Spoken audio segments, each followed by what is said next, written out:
E aí, pessoal, beleza? Bom, vamos dar início aqui a mais um assunto na aula de hoje. O tema é renascimento comercial e urbano. Eu coloquei uma imagem de início para vocês aí de umas casas, né, uma cidade aí, uma vila, um bairro, onde vocês podem ver várias pessoas, várias barraquinhas, mostrando o quê? Uma forma bem peculiar, comércio, né? Multidão, pessoas, aglomeração. Então, a Europa, nesse período da Baixa Idade Média, vai passar por uma transformação. Ela vai deixar de ser feudal, onde tem o castelo, o senhor feudal e os servos, e vai passar a ser uma cidade comercial, né? Então, nós vamos falar sobre como esse renascimento do comércio, porque o comércio já existia, ele acabou com o feudalismo, ele voltou a existir na Europa, ok? Então, para a gente começar a falar sobre o renascimento comercial e urbano, nós temos que compreender as transformações que ocorriam na Europa nesse período da Baixa Idade Média. E para entender essa transformação, nós vamos retomar um pouco aí as cruzadas. Quais foram as consequências da cruzada? Lembrando que as cruzadas foi aquela guerra onde a igreja juntou-se, católica juntou-se com o Império Bizantino para retomar as terras tomadas pelos árabes, né? A tal da Guerra Santa, onde as pessoas lutavam e em troca de perdão dos pecados. Só que não teve muito resultado essa cruzada para a igreja, né? Nem para o Império Bizantino. Por quê? Eles não conseguiram retomar a Terra Santa, né? Mas teve algumas consequências essa cruzada. Quais foram as consequências? Acelerou o fim do feudalismo, né? Aquela questão onde tinha o servo e o camponês foi chegando ao fim esse sistema e foi deixando de lado. O poder não estava ficando mais nas mãos dos senhores feudais, né? E começa a ir para a mão dos reis. Como eu disse, provocou a decadência do Império Bizantino, que não conseguiu retomar as terras, reabrir o mar Mediterrâneo, né, para o comércio, que até então o comércio era feito só internamente, não utilizava os mares para comercializar com ninguém, e houve trocas culturais, aprenderam novas coisas com outras culturas. Então, isso foi o que ocorreu de consequência com a cruzada. Aí eu coloquei para vocês essa tabela mostrando o período que nós estamos estudando, que é a alta Idade Média e a baixa Idade Média, que é a Idade Média, que vai de 476 a 1453. Do século V ao século X, nós temos aí a formação do feudalismo, o Império Bizantino, né, o início da Idade Média. Aí, abaixo da Idade Média, nós já vamos ter as cruzadas, o fim do feudalismo e aonde vai começar a renascer o comércio na Europa e a parte urbana. E a cidade começa a ser urbanizada e surge uma nova classe.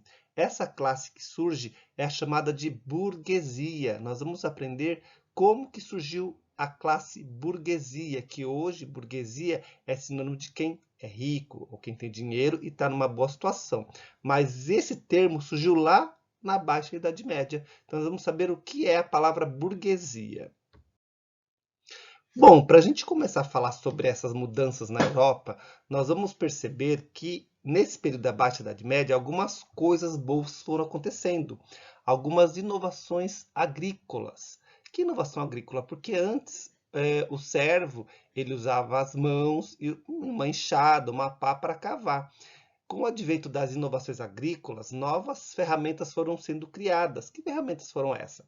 Aí nessa imagem nós temos uma charrua. E que era essa charrua? Era uma espécie de arado onde eles colocavam nas costas do boi e com garfos ia arando e com mais profundidade o solo, aonde poderia plantar melhor numa quantidade maior de alimento. Então isso revolucionou a plantação, porque até então o que era feito por 10 camponeses agora é feito por uma pessoa e um animal. Então a charrua ajudou bastante a melhorar o modo de plantar.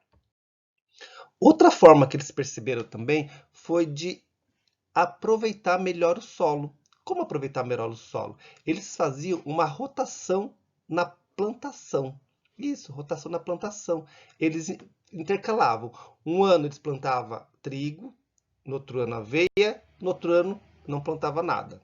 No segundo ano eles plantavam aveia, descansava o solo, no outro terceiro ano plantava trigo.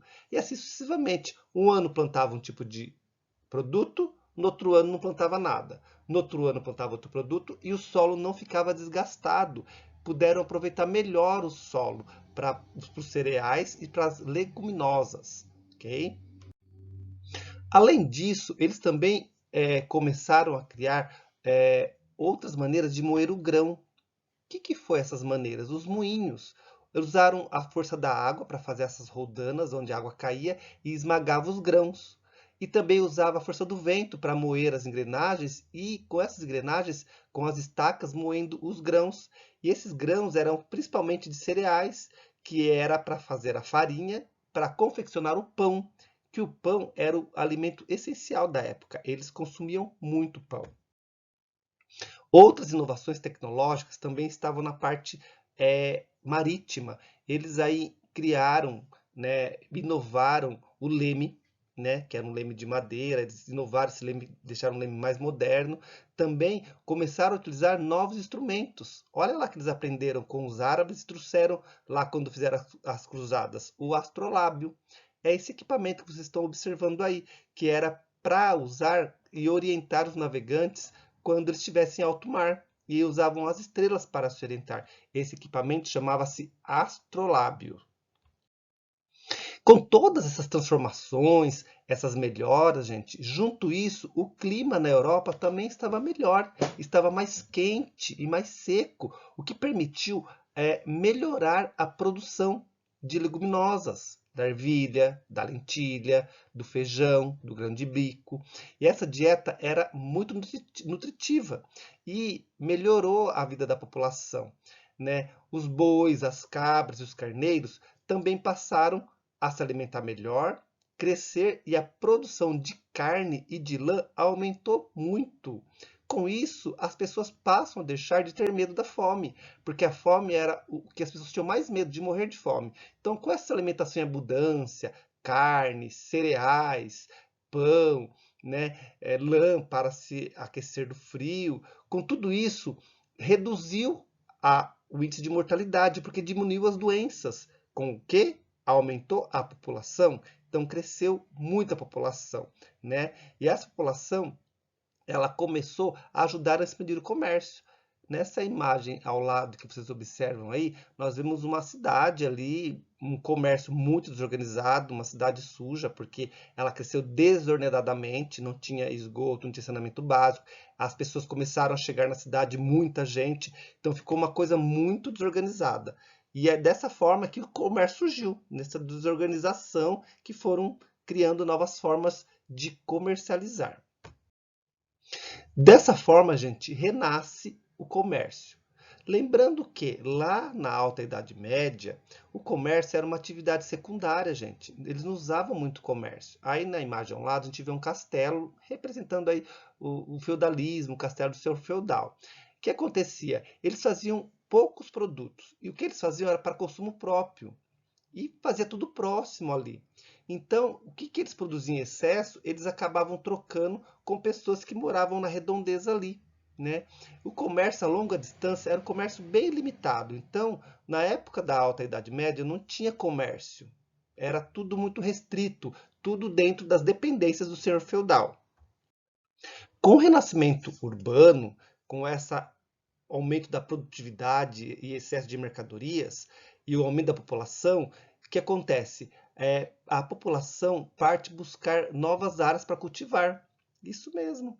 E aí eles vão para outros locais e acabam se mudando para cidades.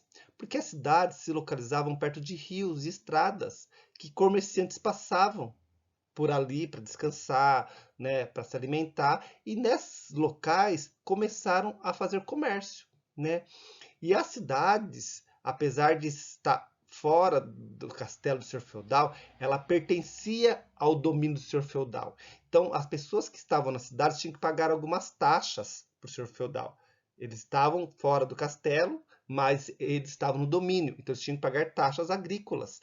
E parte do excedente agrícola que o senhor feudal produzia ia para a cidade e os comercializantes vendiam. né? Os tecidos, tudo que eles tinham ali, eles acabavam comercializando.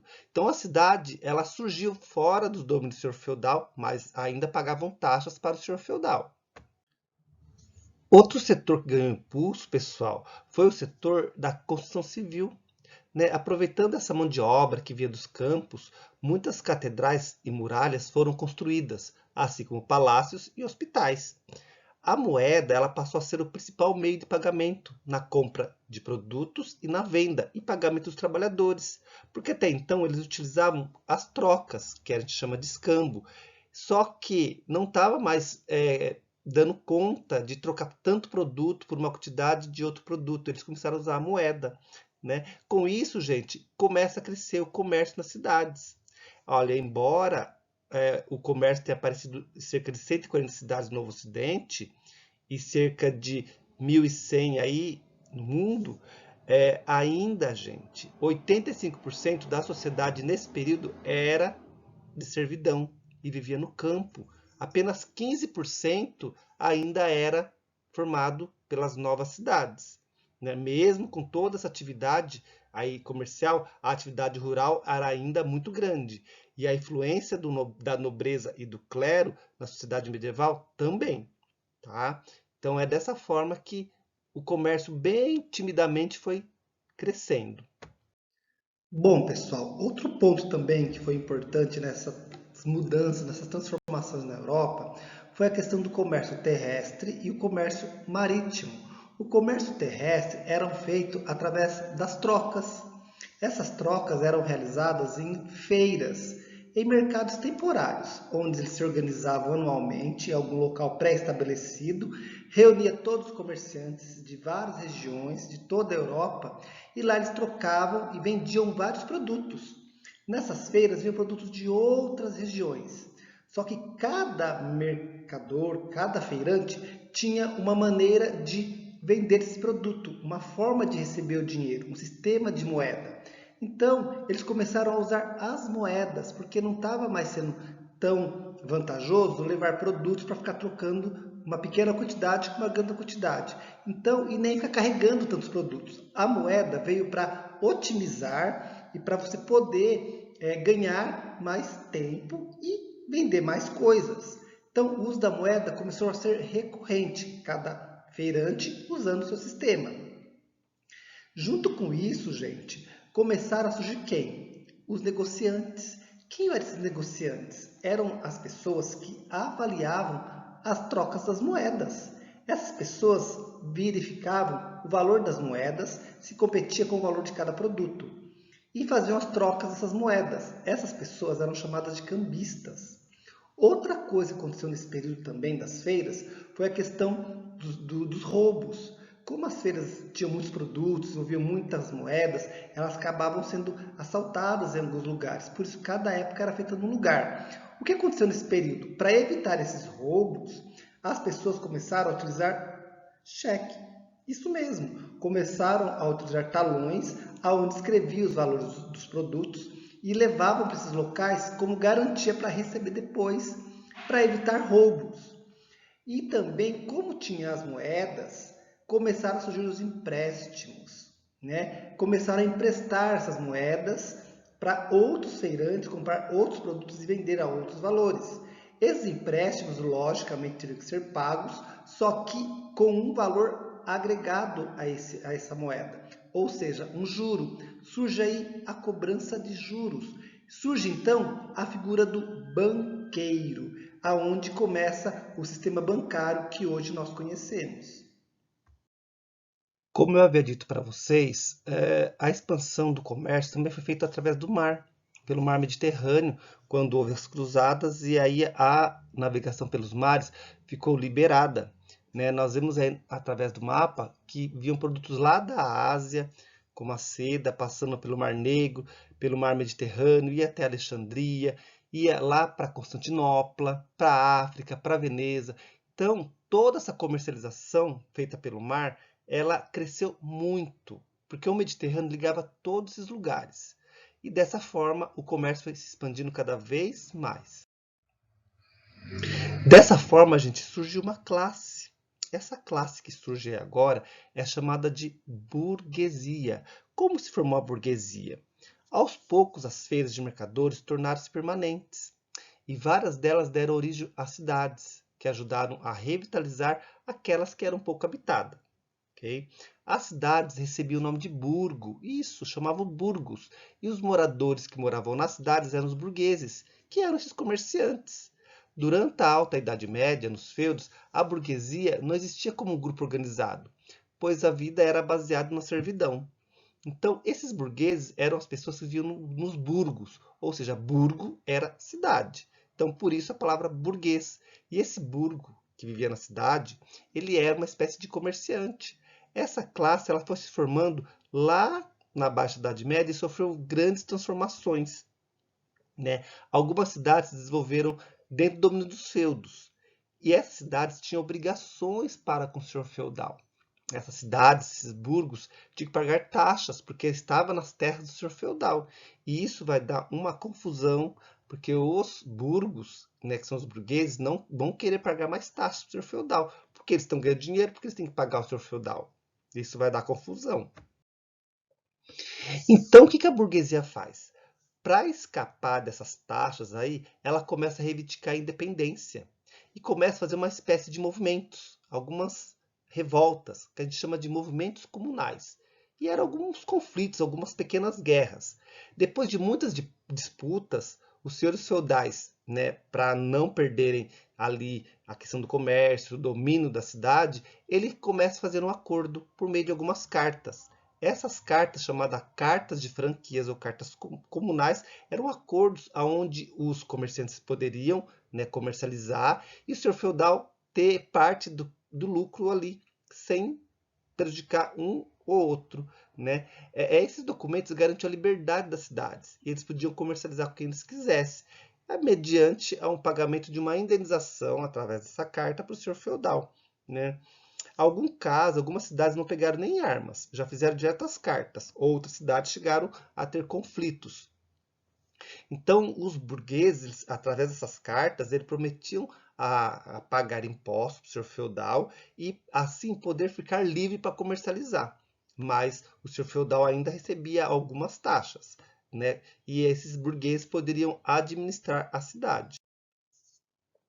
Essa burguesia, gente, que foi formando, começou a aumentar ali a população. Né? Mais uma vez eu boto aí para vocês essa imagem, onde mostra a cidade de como ela estava ainda desorganizada. Era muita gente que começou a chegar. Por quê? Os servos que estavam nas terras feudais, eles eram servos, não eram obrigados a ficar lá. Eles começam a ver na cidade uma nova oportunidade. E o que os servos fazem? Começa a sair do feudo e ir para as cidades. E começa a chegar muita gente para comercializar, para morar. E as cidades não tinham ali infraestrutura para receber essas pessoas.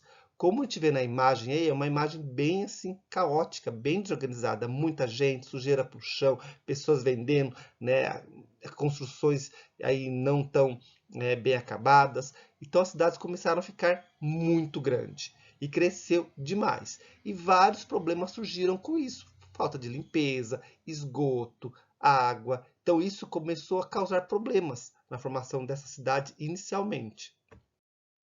Né?